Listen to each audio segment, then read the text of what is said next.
Bismillahirrahmanirrahim. I am Tariq Shahzad. Today we are going to discuss about the body of fungus. Chapter number 8, Biology, class first year, lecture number 2nd.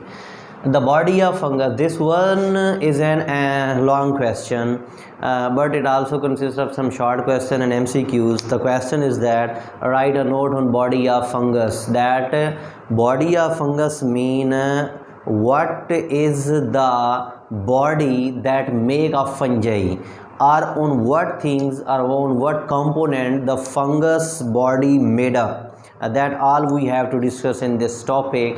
So to explain this question as a long question, we should have to make different headings or different component of this question that make easy for student to learn and to keep in mind, but also it cause the ease for your checker or your examiner that can see from your paper that the student have write everything that is present in the answer. So to solve this question, the body of fungus, this one is an long question. First heading you have to make about mycelium, and second one about cell wall, third is types of hyphae, and number 4 is complex reproductive structures, and number 5th is yeast. So to make different headings or different part of a long question is only for a student to learn and for our teachers to understand. It will make ease for both student to learn and write, and for examiner to check or to see or to understand. So it is very necessary that how you are writing your questions or how you are attempting your question. If your answer is precisely but not written in a sequence, but not written in an understandable manner, then it will cause the cut to your marks. So improve your writing skills, that the examiner can easily examine that what you have write in your answer. So first heading you have to make it mycelium. That word is mycelium. This one is also a short question.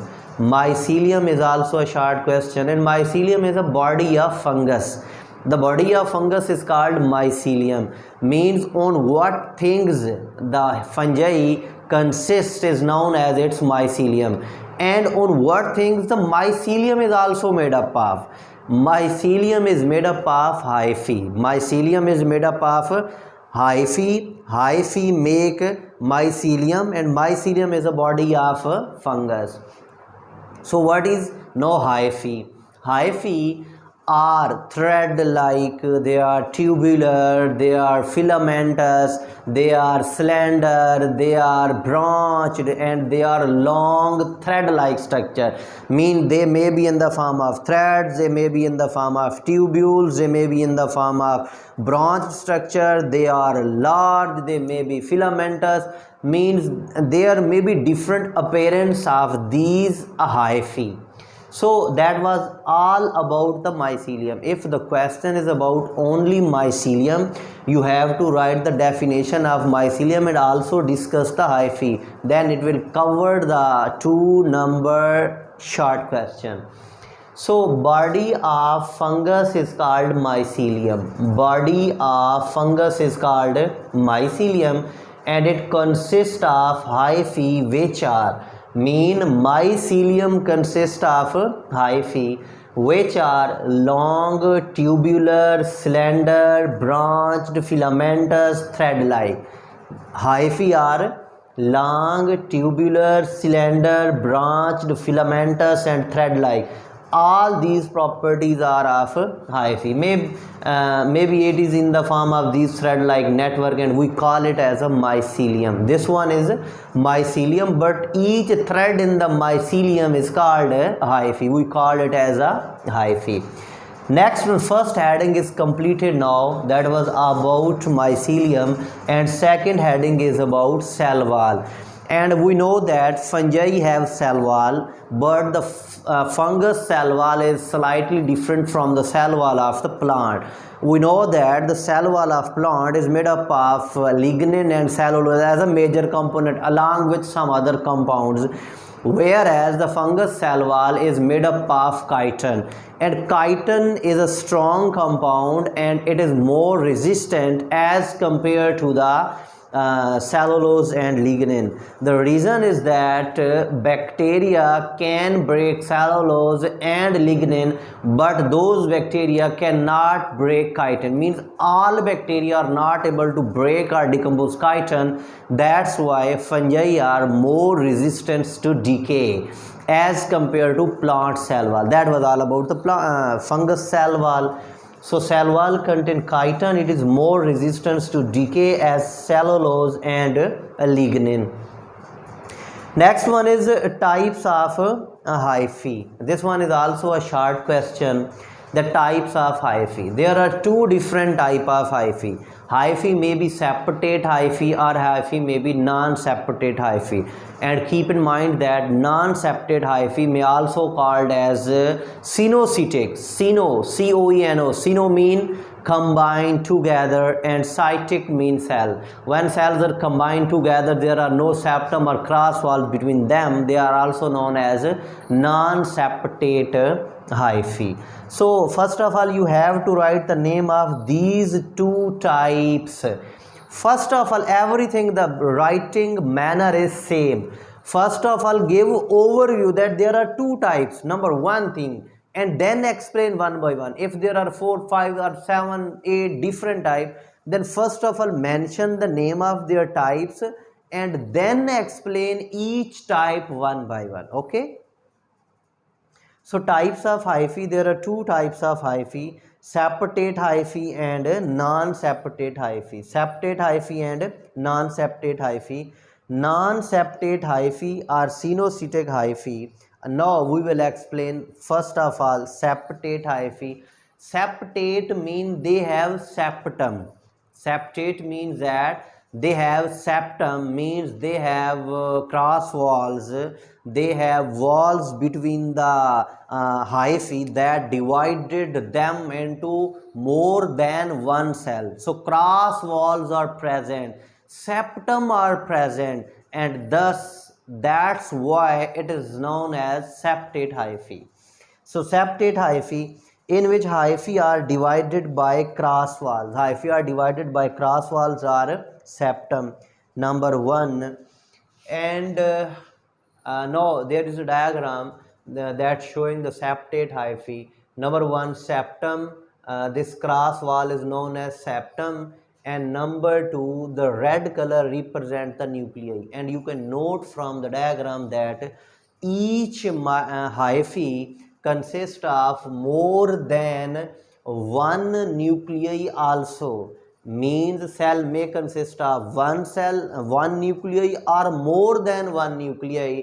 So that is a representation of a septate hyphae. In your textbook there is no diagram of septate properly, but you have to make both these two diagrams for septate hyphae as well as for non-septate hyphae. And each cell contains one or more nuclei. This one also as an MCQ, that each cell contains one or more nuclei. Mark as an MCQs in your textbook. Next one is septum may have pores. In this case, these are septums or cross walls, but these cross walls have pores. And through these pores, the cytoplasm can move from one cell to an other cells. Mean transportation between the cells of the hyphae remain continue except the presence of cross wall. So each cell contains one or more nuclei. Septum may have pores through cytoplasm move from cell to cell, carrying materials to growing tips. That when the cytoplasm moves, then cytoplasm moves can to end or tip of the hyphae, and that hyphae show growth. And if the transportation or flow of material is better, then the growth of the hyphae is better. Next one, first is completed. Now that was about septate hyphae. Now we will discuss number two, that are non-septate hyphae. That what are non-septate hyphae? This one is the diagram of non-septate hyphae. You can see that In this diagram there are no cross walls. If there are no cross walls, it means that lack septa, or it do not consist of septa or cross walls. That's why it is known as cenocytic hyphae or non-septate hyphae, also called cenocytic hyphae. Ceno mean in which cells are combined together. In which cells are combined together, it was called as cenocytic hyphae. There are no cross walls. There are no cross wall. No cross wall is present between them. From multinucleated large cells. From multinucleated large cells mean when there is no cross wall, then the whole hyphae looks like a single and enlarged cell. That's why they form multinucleated large cell. That one is multinucleated large cell, single cytoplasm, and it consists of more than 1, 2 or 3 nucleus. That's why it will called as multinucleated large cell. Next one is cytoplasm move more effectively. That one is an MCQs in your textbook. Mark it as an MCQs, that cytoplasm moves more effectively in case of non-septate. Why? In case of non-septate, we know that there are no cross walls, and if there are no cross walls, it means that cytoplasm can move more effectively as compared to those hyphae in which cross walls are present. That's why the movement of cytoplasm is more in non-septate hyphae. So this one is an MCQs. Next is growth. Now your 3 headings are completed now. Number 1 mycelium, and number 2 cell wall, and number 3 types of hyphae. Now we will discuss about growth of hyphae or mycelium.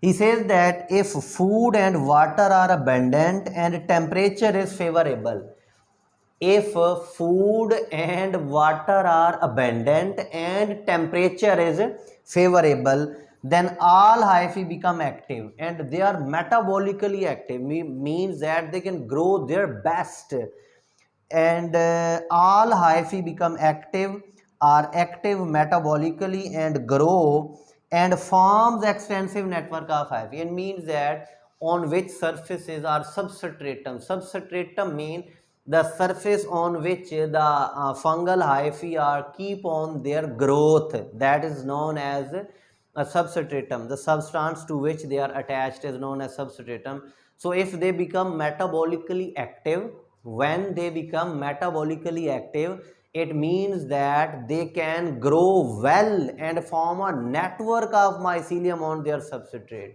So when their mycelium is large, then the surface area for absorption is also large. So large surface area for absorption. If growth is more, mycelium is more, and surface area for absorption becomes larger more. Second last heading is complex reproductive structure. In some hyphae, in some fungi, the hyphae combine together to form the complex reproductive structure, but it does not happen in all type of hyphae. So in some hyphae, in some fungi, the hyphae combines together and they form a complex reproductive structure, or in a case of fruiting bodies, their fruiting bodies may be in the form of caps that is made up of fusion of hyphae together. So he says that hyphae may packed together and form reproductive structure as in morels, mushrooms and puffballs. Morel, mushroom and puffball. That one is puffball. This one is mushroom, and that belongs to morel. So these are the reproductive structures. Reproductive structures.